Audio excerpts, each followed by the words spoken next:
pagkakataon na yun? Alam mo, sobrang natutuwa ako sa iyo sa lahat ng... Grabe parang yung lahat ng adjectives na ginagamit mo sa akin, hindi ko maintindihan sa mata ko, pero thankful ako. Sobrang thankful ako sa program mo. And sa lahat ng interviews mo, thank you. Kasi nakikita ko and pinapanood kita. So, syempre, right now, this coming February 28, 1 year na ang OSP, no? Yes. This coming 28 yun. Pero dahil malapit na mag 1 year ang OSP at maganda man ang response ng ating national and local government, ay gagawin natin na mailit na state of calamity this coming 26. Hopefully, invited lahat kayo. Invited lahat ng local and national agencies na tumulong. Invited lahat ng mga tao behind that na naging maayos ang pag-respond sa OSP.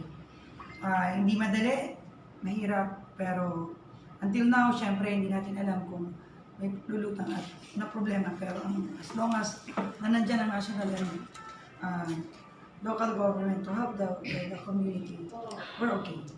And yan yung inaasahan natin for national na hindi kami iwanan pa rin kahit anong mangyari. Kung sakasakali, kasi nandun pa sa proseso na ililip mo yung state of calamity. Balikan ko yung tanong ni kasamang Joey. Ano na yung status? Kasi ang huling balita, namimigay sila ng actually hindi pa yung damage ang ibinibigay. Ano na status nung... Wala pang nakuha ang bola. In fact, ang nila, naglabas sila ng 600 na listahan, which is hindi ako pumayag. Kasi most affected ay bayan ng bola, and yet 600 lang ma-approve. Masyadong hindi naman siya kanila for Palinos. Nakita mo naman ang Calapan City, ang ibang bayan, hindi naman sila totally affected eh. Yes. And yet, ang daming naka-approve sa kanila. So ngayon, why 600 lang ang bola? Diba? Kaya doon ako hintay-hintay tayo. Let's wait. Kung ano ang mangyayari after ilang months, after ilang days. Dahil ang sinasabi nga kahapon ng salita ng gobernador na ipupul na, hindi na partial payment ang mangyayari sa bayan ng Pola. Hopefully ito mangyari. And hoping kami na totoo naman, hindi naman magsasalita ang gobernador na ayon sa sinasabi nila. No? Pero, siyempre, hoping tayo na maging totoo ito. Opo. Yung pong kaso na ay sinampan niya, ano po status? Yung case na isampa natin, alam mo, pinanindigan natin hanggang solid. Yan po ay hindi pwedeng walang managot. Lahat yan po mananagot. So, nag-hearing na ba? Yes. Nag-hearing. Ongoing. Yes po. Yung... na kami. Yung pinangako ng BIFAR, ang dami nangako kasi, natulong sa Pola.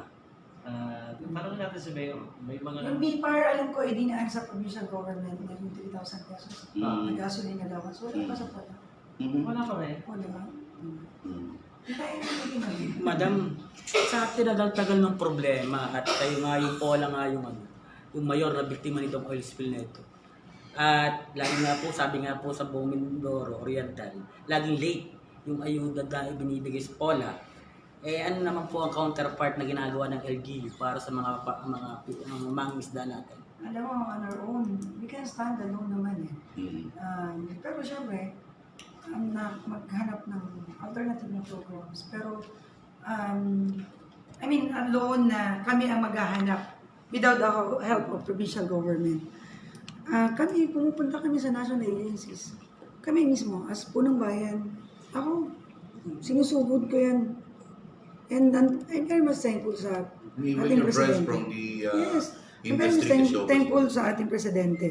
Kay President Marcos, kay Vice President, Senate President, lahat ng senador. Alam mo, unang tumulong na senador dito, si Senator Tolentino. One of the best senator yan.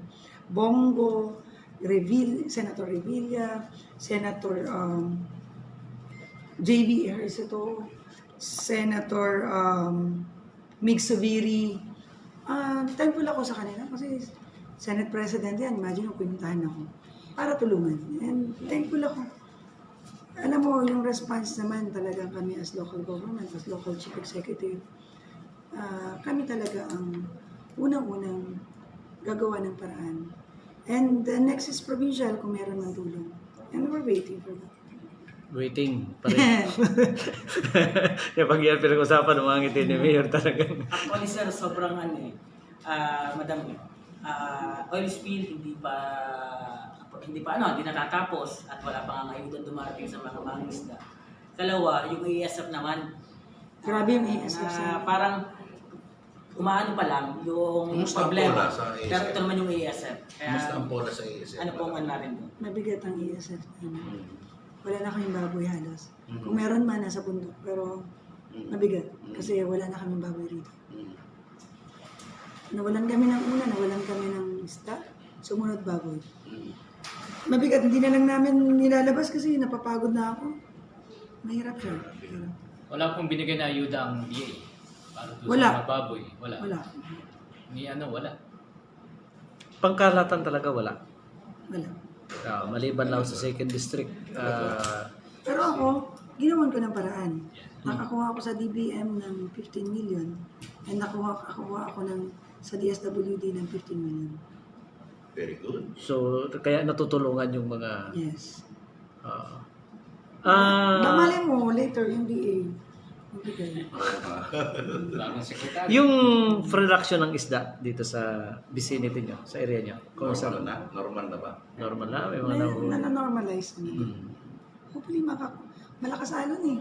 Hindi ko alam kung mananormalize pa agad kasi malakas pa ang alon. And nagkaroon tayo ng pampahinganan, pangisda.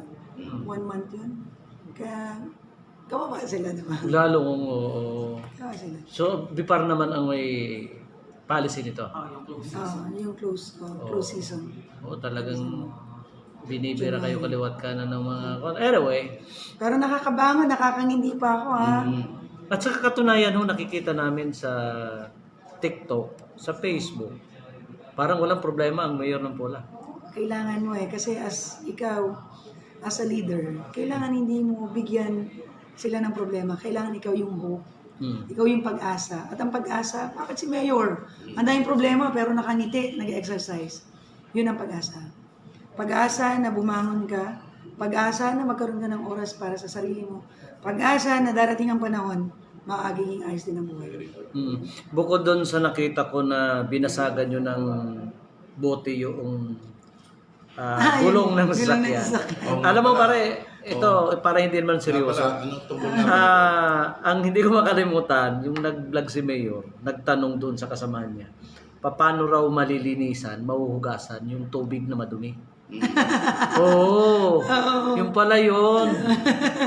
Alam mo pare, tanongin natin, paano mahuhugasan? Paano mahuhugasan yung tubig? Kunyari, nasa timba, madumi yung tubig. Paano mahuhugasan? Tubig na, hugasan mo pa. Oo, para maging malinis. Logic talaga. Oo, tuwang-tuwa ako. Sabi ko, nga, ano. Ayan, hindi nyo alam, ano. Paano mo rin daw sasabunin yung sabon na marumi? Ayan. Na, maraming question na Logical. ang hirap, akala natin mayroon sagutin pero ang dali lang. Oo. Natawa ako doon, sabi ko nga naman. Anyway, mamaya pero pwede sabihin ni Mayor kung Oo paano. nga. Kailangan mag-isip sila. Kailangan dyan sa yung video na yan, yung mga manunood, makiisa sila na paano nga ba yun? Gusto ko lang tanungin ni si Mayora, naalala ko yung bagong well-equipped ambulance. Wow! Oo, Excited kami dyan. Yung, Sa dami- yung aming mobile clinic. Yan. Only in Pola. Ayan. Ano ba yan? Ang sabi ng SM Foundation, SM? sa buong SM Foundation, Okay. through Di Sara Neta Marcos, First Lady. Okay. Sabi ng SM Foundation, sa buong Pilipinas, Pola lang ang binigyan nila. Mhm. Bakit? Ang tanong. Dahil siguro mabait si First Lady sa Pola. Mhm. And naipangako kasi na First Lady, maaaring sa iba din naman mabibigyan. Anong din. feature nitong mobile clinic na ito? Nandun may x-ray, Okay. may ECG, Okay. may blood chem, Aha. may urinalysis. Talaga? Kompleto siya, yes. Do you have a medical Lahat ng personnel? high-tech Yes, we have. To conduct that Yes, kind yes. of... Yung nakita namin sa vlog, Minsan, Papa, sa 26 pa namin i-open yun. yung nakita ko sa vlog na kinunan ka ng, ano yun, seremonya lang o totoo mo? O, totoo, chinek yung aming blood chem. Parang takot kang Takot turukan na ng ako. karayo mo. Kasi ang laki. Oo. Ang laki, wala silang maliit kaya namasahe. So totoo pala yun. Only Pola lang, ha? Only Pola. Only Pola. Okay. Only Pola.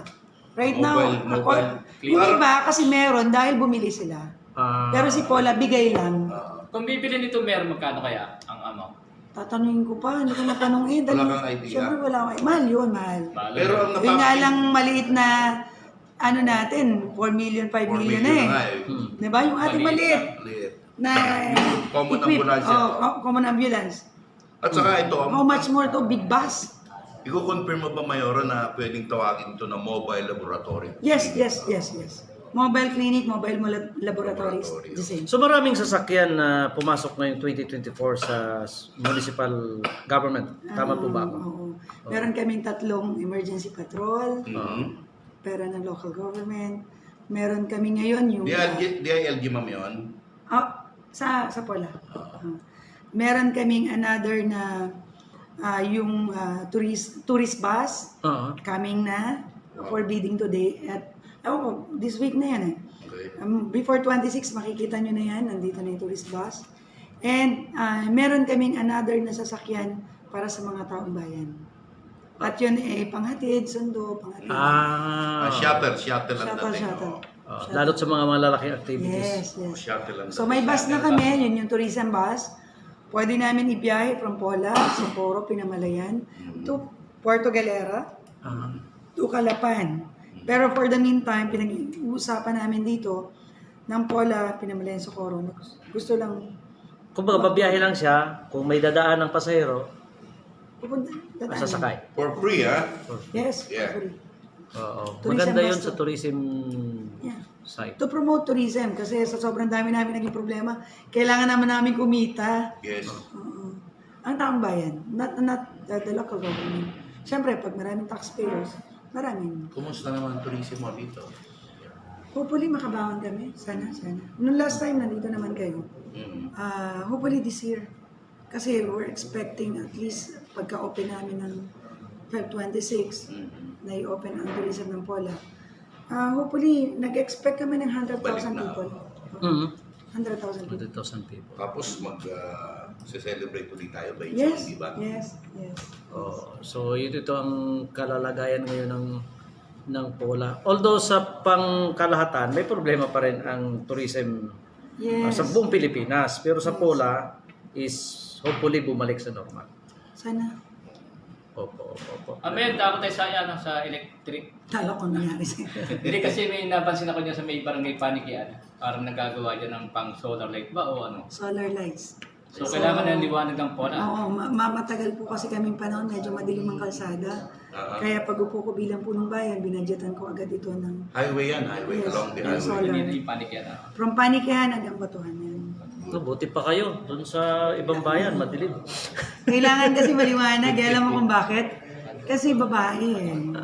Ganun ba? Pag babae ang mayor, kailangan talaga. Kailangan maliwanag ang Kailangan, di ba, kami daw yung ilaw ng tahanan. Correct. At kayo ang haligi ng tahanan. So kailangan, ang ilaw ng tahanan ay maliwanag. Kasi may mga bayan, ayaw ko lang i-mention, may mga bayan na Oo naman, pumupunta at nababakasyon ako minsan. Napunta ka doon. Madilim nga. Madilim, ano. Madam, labas sa worst scenario ng lahat ng problema ng Pola. Ma'am, anong stand mo sa People's Initiative para That's sa... good for us as chief executive, as mayor. Would you imagine, matagdagan kami ng 1 year, o kahit pa kalahating taon eh. Meaning, ma'am, yung Politically. Politically, yes. Political And yung alam mo, yung advantage naman yan, dati pa naman ganun eh. So, yung sa economic, okay yan. Kasi tuloy-tuloy yan eh. Pag Favorable ikaw- naman sa bayan, no? Favorable sa bayan yan. Mas ang punto niyo po, yung political... Sa political amendments, okay. Nadagdagan. Pag nagdagdag naman kami, tataas ang mas mabilis ang progress kasi hindi kami nag-iisip ng election eh. Would you imagine, ang isang tao, isang politiko, after 2 years, nag-iisip ka ng another 1 year for election again. Why? Yun na naman, mamumulitika ka na naman. Saka nasasacrifice yung project. Masasacrifice ang project. May continuity dapat. Dapat may continuity na dapat matagal nang na-amend ng Constitution. Yeah. Kahit hindi ako mayor, pabor ako dyan. Matagal na dapat in-amend yan. Ang headline yung pabor ang mayor po. Yes, pabor talaga. Dakuhan natin ang siguro peace and order. Kasi alam naman natin na sa Wala lungsod ng kaming Calapan. Ang pola, walang ganun. Oo. Oo nga no, kawawa naman best friend ko pa naman si Dr. No? So sa Pola, kumusta? Wala Tahimik, kami, walang kami. crime Wala lang kami situation. pera. Oo. Oo. Crime Pero- situation, walang tahimik. Meron mga petty crimes, maliliit na bagay. Oo. Normal yun eh, pag tao ka. Pero kailangan mo lang talagang intindihan kasi yung mga petty crimes na yan, lalaki yan eh. Mm. Diba? Diyan nagsisimula. Kaya kailangan... Drugs. May drugs. May drugs. Minimal. Minimal. Hindi na, may pangit naman, napaka-hypocrite ako kung walang drugs dito. Imposible wala. Meron. Minimal. Minimal. At inaano natin yan, kinatapos na natin yung problema sa droga. Gusto ko maging Zero ang tawag doon. drug-free na ang pula. Yeah. At Hindi, biglaan nga, parang kasama sa listahan ng provincial PNC Kasama sa listahan. na wala nang Nawala drugs. na sa ang pula. Alam mo yung ating mga biglaan na yung ating lahat ng barangay officials, secretary, treasurer, barangay kagawad, negative lahat nung isang araw lang. Drug test. Drug test. Ano, random yun? Random. Walang Hindi. sabi-sabi yun. Walang sabi-sabi. May nagpa-meeting ako, dumating si Kong Very Arnan. good. Kinulong ko sila sa isang lugar. Right then and then, tinest ko sila ng drug test. Sinong Negative lahat. nag-sponsor? Sinong PIDEA? PIDEA. Ah, PIDEA. Random. At saka DOH. DOH, PIDEA. Barangay officials. At syempre ang ating MHO. Ang barangay officials yun. Lahat. Oo. Mula kapitan down Mula to- kapitan down to secretary, treasurer, kagawad. Ay, ang galing. Negative lahat. Walang nag-positive. Ibig sabihin, saludo ako sa mga Budget po ng 2024, mas malaki ngayon. malaki, pero sana malagdagan pa. Wala ka namang problema. Pero pasado na, siyempre. Yes. Sa-share pa. Sa sanggunian naman, wala ka namang problema yun. Magbabudgeting na kami ng 2025. Tapos na yung last year. So hindi re-enacted. Hindi. Kasi sa isang lungsod, sa lungsod ng Calapan, problema nila to. At least dito sa inyo. Hanggang ngayon po ang budget Yun ang difference ng pagkakampi mo sa Sangguniang Bayan. Kaya kailangan ng mayor, kakampi mo ang vice mayor mo. At mga konsehal. At yan ay... At ang taong bayan dapat pag bumoto, kakampi nila ng mayor. At yan ang alam mo Oo. na dapat, kasi alam mo, iba-ibang pakilasa yan eh. Ay, yung iba, ipokrito ka kung ang mayor ay sinabing, hindi ko kailangan konsehal at saka vice mayor. No, that's not true. Nandiyan ang budget. Nandiyan ang, paano ka magpapa-approve ng budget sa sanggunian kung paano ma-implement ng projects mo? Yes. Diba? Lahat yan for implementation. At kaunting komentaryo lang, Sige. hindi mo inaaway Ay, ang hindi. vice mayor mo. Ay, no. Yung kasing pag-aaway, may dalawang klase. Nagkabati kayo, pero sa ibang diskarte, inaaway mo siya. Yung para kay Alam mo Juan, ay Alam kayo. mo, para yung pailalim na tira. Yeah, oo. Nangyayari yan sa ibang politician, baka kasi labanan ka eh. Pero kasi sa akin kasi, ako, yung paniniwala ko, ang tao ay may sariling paninindigan yan eh. Just in case na lumaban siya, halimbawa sa'yo, at natatakot ka na labanan ka, kaya mo lang, let the people decide. Yes. Hindi ka mag-decide na huwag kang labanan. Hayaan mong tao magdesisyon kung lumaban siya. Hayaan mong tao magdesisyon. Nangyari na sa akin yan eh. Mag-decide sila sino yung boboto nila. At kung nangyari na ang binoto yung vice mayor, so that's your problem. Yun ang problema. So sa Pola, sa ngayon, wala pang politikang pinag-usapan kumpara Hindi sa kami ibang bayan. nag-uusap ng politika rito eh. Oo. Ang Pola, walang politika. Totoo lang. Ang Pola, magkakasundo kami ngayon eh. Si Ama, si Kuya. Mas turismo ata. Tourism ang pinag-uusapan namin dito at problema. Nabanggit mo si Ama at saka si Kuya. Si Ama is in public, sinabi niya na politika, hindi ka na niya Hindi na kakalabanin. daw. Eh, Si Kuya, nagbigay naman ng... pareho In sila. public, In sinabi public. niya. Ayaw na nilang lumaban, sabi nila. Kasi gusto daw nilang pagbayan na this time ng taong bayan. And naniniwala naman ako sa kanila. Anyway, baka may mga tanong pa kayo samantala natin pagkakataon. Malayo ang Pola. Gusto ko lang balikan yung napakaganda kasi nito yung drug test mo doon sa random drug test mo, yung mga barangay officials. Kailan nangyari ito, Mayor? Wednesday ata. Monday last week. Pagdating ni Congressman Arna. That is 17, no. 15, 1 p.m. No? Nagulat nga din sila. Kinulong ko sila sa gym. Hindi makalabas. Pero ano ma'am yun? Lahat ng barangay? Yes. All barangays. At lahat ng kagawad. Galing. Tuwa ko. Walang Balita nagpapalala. siya, maganda siyang balita. Yes. Yan ay magandang ano. May mga nagko-comment akong nabasa doon sa mga saan daw yung lugar kung saan ka nagba-biking? Sa loob ng bahay ko. Ay, oo. Ang dami nilang nagtatanong yan kung Kung may gymnasium ka raw, kung may gym ka raw na pupuntahan. Oo. Sige, ma'am, salamat po. Baka may gusto kayo. Parting words sa ating Banggitin mga siguro. kababayan. sa inyo, thank you. And sa mga naniniwala sa akin, salamat. Sa mga hindi naniniwala, kaya natin, darating ang panahon, maniniwala rin kayo. And advance happy Valentine's. And hopefully, better Pola, better future, better for us. And 2024, sana wala ng problema. And sa media, thank you. Kasi kayo yung kakampi namin, kayo yung naging way para mas makilala si Pola sa local and national media. Utang na loob namin sa inyo ang lahat naming ginagawa na alam mo minsan, sabihin nila ay, ba't magpa-interview ka ni dadalawang nanonood? Yung dalawa na yun, pag nagkwento yun, magiging 4. At yung 4, magiging 10. Diba? So, hindi yan it doesn't matter kung ilan yung nanonood sa'yo. Importante, gano'n o kalaki o gano'n karami. Ang laki nga, puro siniraan ka naman na siniraan. Diba? Ang laki nga, pero wala namang magandang binibigay. Ang laki nga, pero nakalimutan yung para sa tao. Kayo, malaki na, pero alam niyo pa paano bumalik sa tao. So thankful ako sa inyo. At isa ako sa taga-subaybay ninyo. Nanonood ako sa inyo, akala niyo ba? Pinapanood ko kayo. Nakakapagpataba naman po ng puso yung mga... Actually, ito lang, ilang taon na ako sa broadcast.